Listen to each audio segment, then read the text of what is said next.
तो दोस्तों इसमें हम पार्ट 8 स्टार्ट कर रहे हैं बक्सर का युद्ध, जो कि 22 अक्टूबर 1764 ईस्वी को हुआ था। इसके पहले पार्ट 7 तक कंप्लीट हो गया। इसमें हम जो है टोटल हिस्ट्री का चैप्टर और ज्योग्राफी का चैप्टर टोटल कंप्लीट करवाएंगे और इकोनॉमिक्स यानी सारा जीके कंप्लीट होगा इसके माध्यम से, बहुत शॉर्ट में और बहुत बेहतरीन। बक्सर का युद्ध 22 अक्टूबर 1764 ईस्वी को हुआ था। किसके बीच हुआ था? तो अंग्रेज और मीर कासिम के बीच।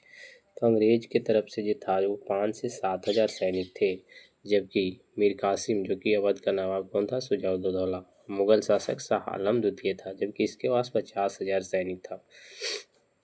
फिर भी क्या हुआ कि इस युद्ध में अंग्रेज की विजय हुआ। इसका मेन रीज़न था कि ये जो सैनिक 50,000 के थे तो इनको सही ढंग से वेतन नहीं मिल पाता था, इस कारण से अच्छा से काम नहीं कर पाते थे। जबकि अंग्रेज के 5 से 7 हज़ार ही सैनिक थे, लेकिन सब वेतन सही टाइम पर मिलता था, इसलिए पूरा ईमानदारी से काम करते थे। इस युद्ध में अंग्रेजों की विजय हुई थी। इसमें क्या हुआ? अंग्रेज जीत गए। अब इसके बाद गवर्नर जनरल के बारे में। मुगल शासक शाह आलम द्वितीय के साथ इलाहाबाद की संधि हुआ। पूछेगा इलाहाबाद की संधि कब हुआ? तो 1765 ईस्वी। किसके बीच हुआ था? मुगल शासक शाह आलम द्वितीय के साथ हुआ था। शासक शाह आलम द्वितीय को गद्दी पर बैठाना ही इलाहाबाद की संधि थी। मेन मकसद क्या था? शाह आलम द्वितीय को गद्दी पर बैठाना, ये मेन मकसद था इलाहाबाद की संधि का।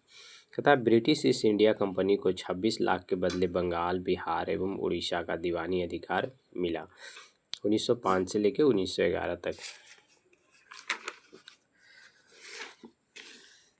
कहता सुजाउद्दौला ने सहायक संधि स्वीकार की और प्रयागराज एवं कड़ा क्षेत्र मुगल शासक को दे दिए गए और 50 लाख रुपये अंग्रेज को दिए।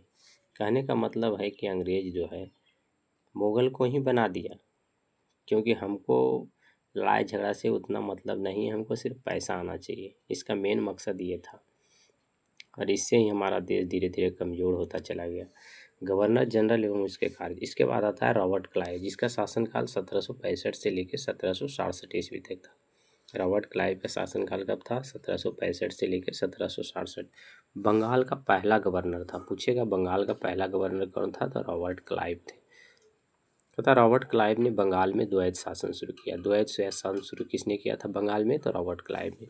अब द्वैत शासन मतलब क्या होता है समझिए। कर अंग्रेज लेते थे, कर कौन? कर टैक्स जो वसूलते थे, यानी अंग्रेज जो टैक्स आता था वो अंग्रेज लेते थे। प्रशासनिक कार्य वो नवाब करते थे, मतलब जितना सैनिक वाला कार्य था वो टोटल नवाब करते थे। सोचिए अंग्रेज कितना होशियार था, जितना टैक्स आता था वसूल के दे देता था अंग्रेज को, और जितना प्रशासनिक यानी लड़ाई उड़ाई जो भी मुद्दा है दूसरा राज्य से, वो शासन वो वहाँ के नवाब ही करते थे। कहता रॉबर्ट क्लाइव ने बंगाल क्षेत्र के लिए 2 उप दीवान नियुक्त किए थे, बंगाल के लिए मोहम्मद रजा खां को और बिहार के लिए राजा सिताब राय को। क्लाइव ने व्यापार समिति का गठन किया। श्वेत विद्रोह क्लाइव के समय हुआ था। श्वेत विद्रोह किसके समय हुआ था? क्लाइव के समय। ब्रिटेन में आत्महत्या करके मर गया कौन? Robert Clive. इसको लॉर्ड का टाइटल यानी भगवान का टाइटल की उपाधि दिया गया। क्यों दिया गया? क्योंकि वैसा काम करके गया था। भारत को तो खराब करके गया, लेकिन अंग्रेज के लिए एक ऐसा जरिया बना दिया ताकि वो पैसा आता रहा। स्वर्ग में जन्मा सेना नायक कहा गया। थैंक यू दोस्तों। इसके बाद हम अगला नेक्स्ट स्टार्ट करेंगे कल।